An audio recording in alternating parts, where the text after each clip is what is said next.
একটা জিনিস দেখাই আপনাদের, এখানে হচ্ছে আমাদের হাউস বোটটা এই যে এই মাঝখানের এদিক দিয়ে যাবে, এই যে এদিক দিয়ে, এই যে এই রাস্তা দিয়ে যাবে আর কি, এই দিক দিয়ে।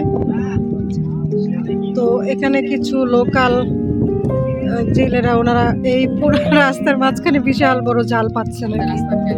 এখন এক সাইডের জাল এখানে হাউস বোট আমাদের আটকাইছে, তারপরে এদিকে আবার এই যে বালকেট একটা আসছে আটকাইছে, ওই যে পিছনে আরেকটা আসতেছে, এই সব সিরিয়ালে আছে এখন।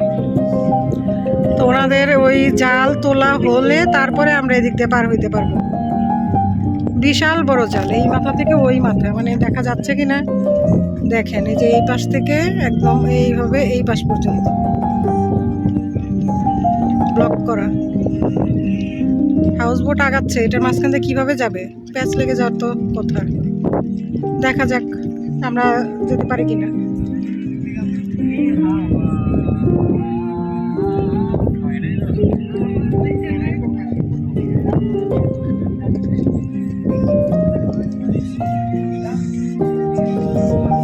হাউস বোট আগাচ্ছে আস্তে আস্তে,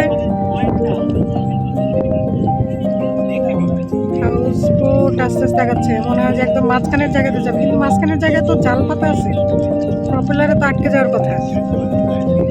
জানি না অবশ্য এদের সিস্টেম, জাল খুলতেছে মনে হয়।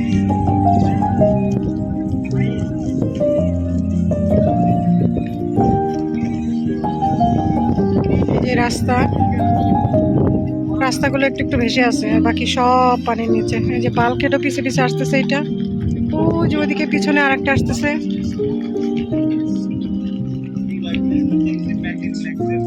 জাল নামাই দিছে ওনারা, কিন্তু এটার উপর দিয়ে হাউস বোটটা যাবে।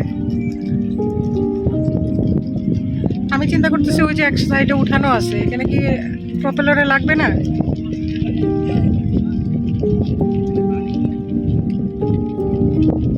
দেখা যাক।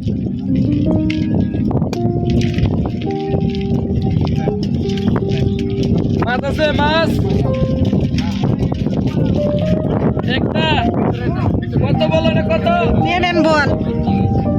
কত দেবো, কত দেবো এটা বেশি হয়ে গেল না? কয় কেজি দেবো?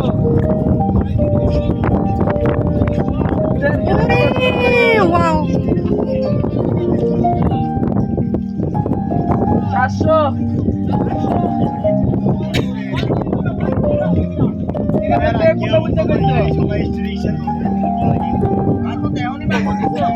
ওরা একটা 2.5 কেজির বোয়াল, ওইটা 3000 টাকা চাইলো।